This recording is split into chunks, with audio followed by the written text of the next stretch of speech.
A friendly gesture? It's too early to tell, but Japan reportedly greenlights a second shipment of industrial material under its export curbs to South Korea. This as trade tensions simmer between the two neighbours. Officials from South Korea and the US are set to meet in Seoul for discussions on sharing the cost of stationing American troops on the Korean peninsula. This as Washington's top nuclear envoy for North Korea is due in town for talks as well. Plus, North Korea no-go, at least for another 12 months. The United States extends a ban on American citizens travelling to North Korea for another year. It cites the high risk of being detained by the regime. Our top story this morning, the trade dispute between South Korea and Japan might be worsening, but it's being reported that the Japanese government has authorized a second round of South Korea-bound shipments of one of the key materials covered by Tokyo's export curbs. Could this signal a softening in Japan's stance? Kim Hyo-sun has more.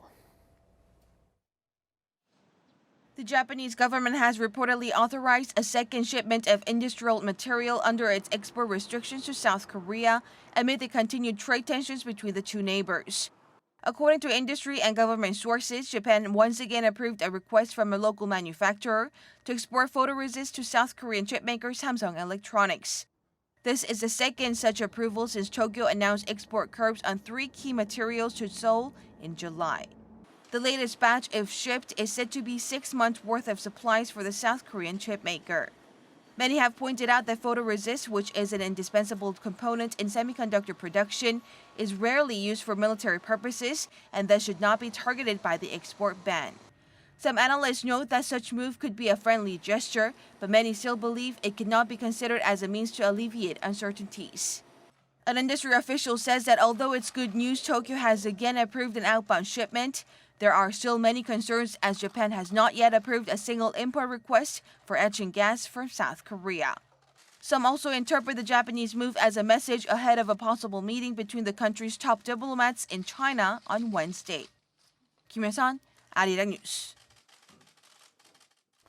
Now, Japan posted a trade balance deficit for the second time in 2 months in July. The country's finance ministry said on Monday that it posted a trade deficit of $2.3 billion last month. Experts cite weak exports to China due to the trade tensions between the US and China. Japan's exports to China fell more than 9% on year. Its exports to South Korea went down by almost 7% in July. It's not known whether Tokyo's recent trade curbs on South Korea had affected the trade balance, since there was no separate data for the affected materials. Now, millions of Japanese consumers could reportedly suffer an increased heating cost burden this winter if South Korea bans exports of heating fuel to its neighbour amid the deepening trade tensions between the two sides. This is according to Bloomberg on Monday, which explains the local production of kerosene used as heating fuel in colder parts of northern Japan accounts for 90% of the country's consumption. And most of the imports actually come from South Korea. Citing industry sources, the article said an export ban by Seoul could cause shortages and severe price hikes. Now, around 8.5 years have passed since an enormous tsunami triggered the meltdown of reactors at the Fukushima nuclear power plant in Japan. And even to this day, more water is being contaminated by the second, with reports swirling that Japan might discharge massive amounts of radioactive water into the Pacific Ocean. South Korea has officially voiced its concerns, pressing Tokyo to keep it abreast of its plans. Lee Ji-won reports. South Korea has urged Japan to give a clear and detailed plan of how it'll clean up the contaminated water from Fukushima. Seoul's Foreign Affairs Ministry summoned Tomofumi Nishinaga, Japan's economic minister, at the Japanese embassy in Seoul on Monday to relay the government's grave concerns about the water and reports that Japan is planning to release it into the Pacific Ocean. It urged Japan to clarify its position on a report from Greenpeace, saying Japan has decided to discharge more than 1 million tons of radioactive water into the Pacific Ocean, which would cause serious damage to the whole ocean and to neighboring countries.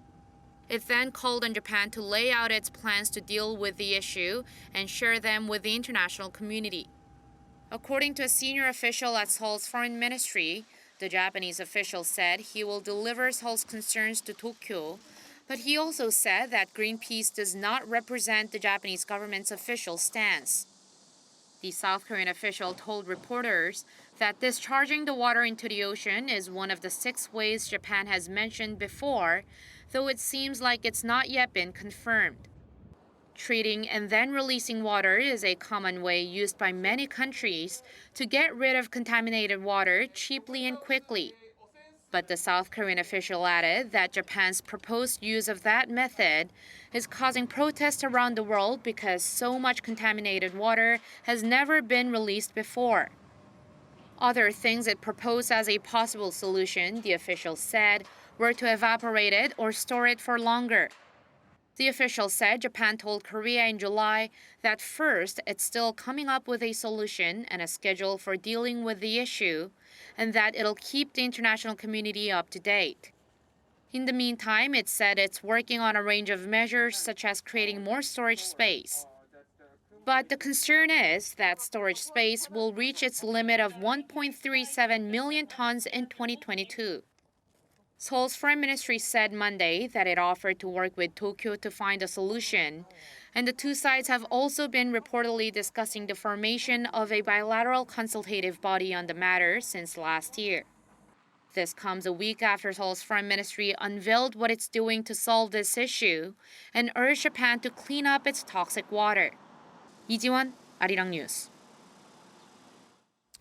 Now, a flurry of diplomatic activity is about to unfold here in South Korea. A series of issues have aligned for the coming days, from defense cost-sharing negotiations with the US to a visit to Seoul by Washington's top nuclear envoy.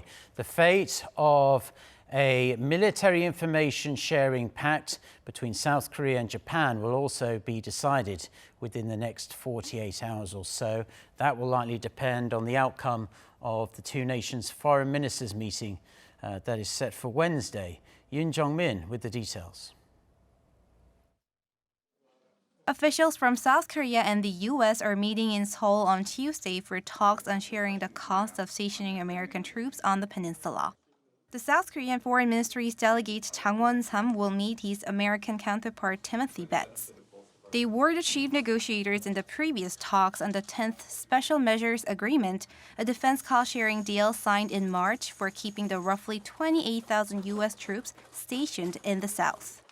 Seoul has agreed to pay nearly $858 million for 2019.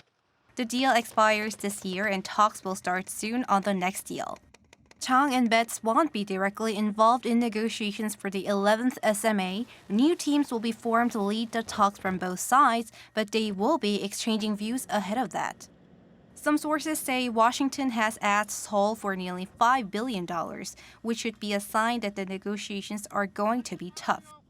In the meantime, the U.S. Special Representative for North Korea, Stephen Biegun, will be in Seoul on Tuesday, the day the South Korea-U.S. joint military exercise wraps up. Before he gets here, he'll be meeting with his counterpart in Japan as well to strengthen coordination with both countries, North Korea's complete denuclearization. The North Korea's leader Kim Jong-un has told President Trump in a letter that he would like for negotiations to resume as soon as the joint drills are over, raising hopes for some progress in the talks. This Saturday, on August 24, the South Korean government will decide whether or not to terminate its military intelligence sharing pact with Japan amid Tokyo's export restrictions. That pact is automatically renewed every year unless either party notifies the other that it's quitting. Meanwhile, the Japanese Foreign Ministry said on Monday that the foreign ministers of South Korea and Japan, Kang Kyung-hwa and Taro Kono, will sit down for separate bilateral talks on Wednesday in Beijing. They'll both be there for three-way talks with their Chinese counterpart Wang Yi. Kang will be heading for Beijing on Tuesday. Yoon Jong-min, Arirang News. The United States has extended its ban on American citizens traveling to North Korea for another 12 months. The U.S. State Department says the extension comes as there continues to be serious risk to Americans of arrest and long-term detention in the North. Lee Seung-jae reports. According to the Associated Press on Monday, the United States has extended its ban on Americans traveling to North Korea for another year amid continued worries over the risks to U.S. nationals of being arrested and facing long-term detention in the North. The measure was extended once in 2018 and will now remain in place until August 31st, 2020. The move follows a separate action by the U.S. earlier this month, where foreign nationals with a record of traveling to North Korea after March 2011 must obtain a visa in order to enter the U.S. Prior to this measure, countries that were part of the visa waiver program, including South Korea, could use just the electric system for travel authorization to visit the U.S. The travel ban was first imposed in September 2017 in the wake of the death of American college student Otto Warmbier, who was detained in the North and died shortly after his return to the U.S. However, Americans interested in visiting North Korea for humanitarian or journalism-related purposes will still be able to apply for exceptions through the U.S. State Department. Lee Seung-jae, Arirang News. President Moon Jae-in has reiterated the importance of dialogue with North Korea, urging related countries to seize what he describes as possibly the final opportunity to achieve lasting peace. He made the remarks at a meeting with his top aides on Monday, where he also urged South Korea's political parties to avoid actions that could derail peace efforts. Park Hee-jun reports. President Moon Jae-in has called on the relevant parties to make the most out of the resumption of dialogue with North Korea, amid anticipation that the North and the U.S. could soon sit down for negotiations. During a meeting with his senior aides on Monday, President Moon said this is a miraculous opportunity, the product of determination by the leaders of South Korea, North Korea, and the U.S. He urged the countries involved to try to understand the other's stance and to avoid any kind of action that undermines such efforts. 이 기회가 무산된다면 언제 다시 이런 기회를 만들어낼 수 있을지 알 수 없습니다. 대화에 도움이 되는 일은 더해가고 방해가 되는 일은 줄여가는 상호 간의 노력까지 함께 해야 대화의 성공을 거둘 수 있을 것입니다. President Moon did not directly address it, but his remarks are seen to reflect his concerns over the North's recent projectile launches and harsh rhetoric towards the South.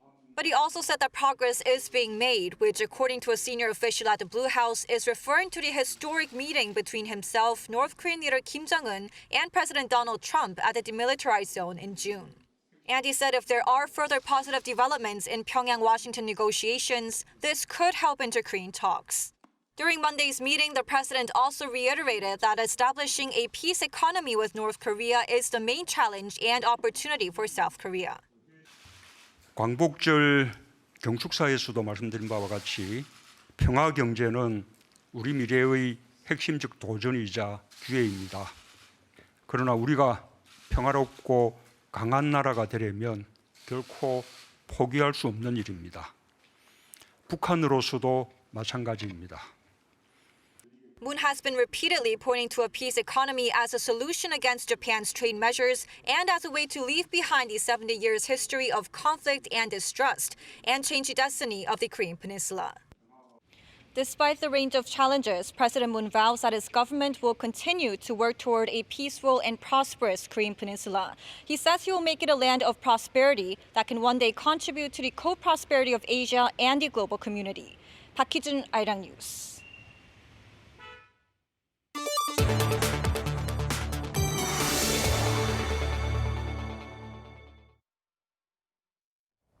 The United States has decided to add more than 45 new businesses associated with Huawei to an export blacklist. However, it's also renewing a temporary general license that allows firms in the US to sell products to Huawei. For more on this and other news from around the world, let's turn to our Kim Da-mi. So, Dami, tell us more about these decisions that appear to send rather mixed messages. Right, Mark. The U.S. will once again delay a full ban on doing business with Huawei so that the tech giant can serve its existing customers. U.S. Commerce Secretary Wilbur Ross announced another 90-day extension on the Fox Business Network on Monday. So that means that the temporary general license, which was due to expire on Monday, will now end around November 19th. The extension will allow the Chinese tech giant to maintain existing telecommunication networks and provide software updates to Huawei handsets. But at the same time, Ross also said the U.S. is adding 46 Huawei affiliates to the ban list. That brings the total number to more than 100 covered by the restrictions, and it's making it hard for Huawei to continue doing business in the U.S. Huawei called the move politically motivated and unjust treatment, saying it had nothing to do with national security. The U.S. blacklisted Huawei back in May, alleging the Chinese company is involved in activities threatening national security or foreign policy interests. The U.S. has conducted the first test of a ground-launched cruise missile since its exit from the Intermediate-Range Nuclear Forces Treaty earlier this month. The Pentagon said on Monday that the test missile was launched from San Nicolas Island in California on Sunday local time and accurately hit its target after more than 500 kilometers of flight. The missile test would have been in violation of the INF Treaty, but Washington withdrew from the 1987 agreement with Moscow earlier this month. Exiting the treaty, the U.S. accused Russia of violating the pact, which the Kremlin has denied. The United Kingdom will end European Union freedom of movement rules immediately after it leaves the bloc on October 31st. The Prime Minister's spokesperson said on Monday that the government instead plans tougher criminality rules for people entering the country as part of the new hardline stance. Around 3.6 million EU citizens in the UK have been ordered to apply for permanent settled status. Prime Minister Boris Johnson, however, said the country will not be hostile to immigration. The UK is set to leave the 28-member bloc without a divorce deal in roughly 10 weeks from now.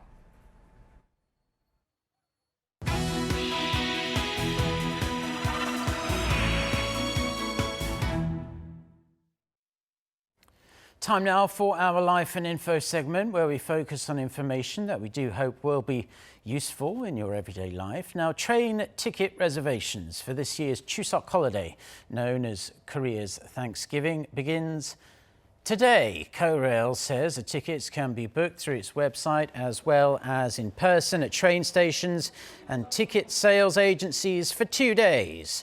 Tickets for Gyeongbu, Gyeongjeon, Donghae, Cheongbuk lines, they can all be bought today, while those for Honam, Jeolla, Gangneung and Janghang can be bought on Wednesday. Online purchases will be available from 7 a.m. to 3 p.m, while ticket counters will be open for 2 hours from 9 to 11 a.m, so be prepared to line up for those. This year's Chuseok holiday runs through September 12th to the 15th. The largest wine competition in Asia is being held in Korea's central city of Daejeon. Over 4,000 wines were submitted for review by 130 wine experts from 24 countries. The Asia Wine Trophy, which runs under the International Organization of Vine and Wine, serves as a distribution base for the wine market in Asia. The prize-winning wines will be available for tasting as well at the Daejeon International Wine Festival, which will be held from this Friday to Sunday.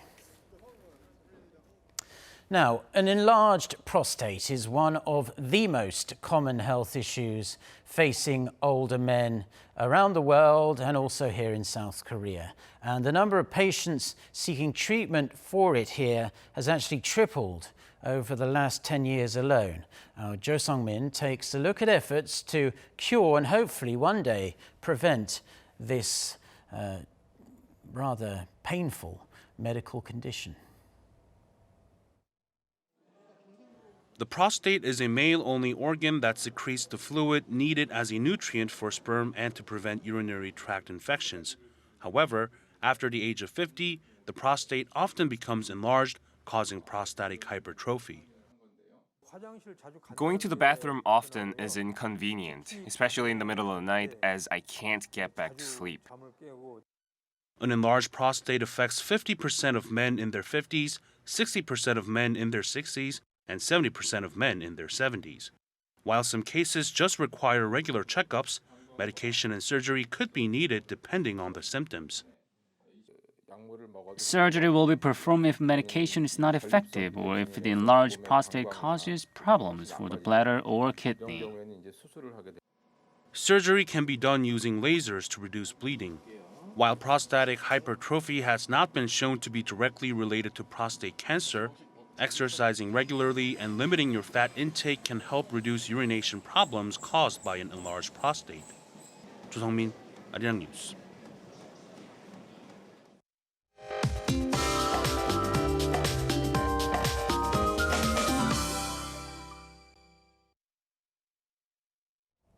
Good morning.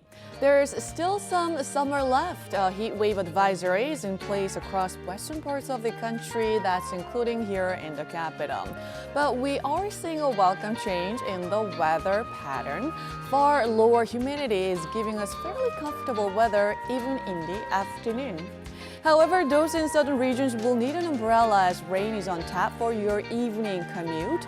In fact, the showers will eventually spread nationwide and possibly linger into a Thursday night, and rain could come down heavily at times. So those of you having last-minute summer getaways will need to pay attention to the weather forecast. Rain, though, will bring cooler conditions with both highs and lows gradually edging down as the week goes on. That said, today's daily highs will be a couple notches higher than yesterday, though. Seoul and Daejeon will get up to 33 degrees Celsius, Chuncheon topping out at 32 degrees this afternoon. That's Korea for you, and here's the international weather for viewers around the world.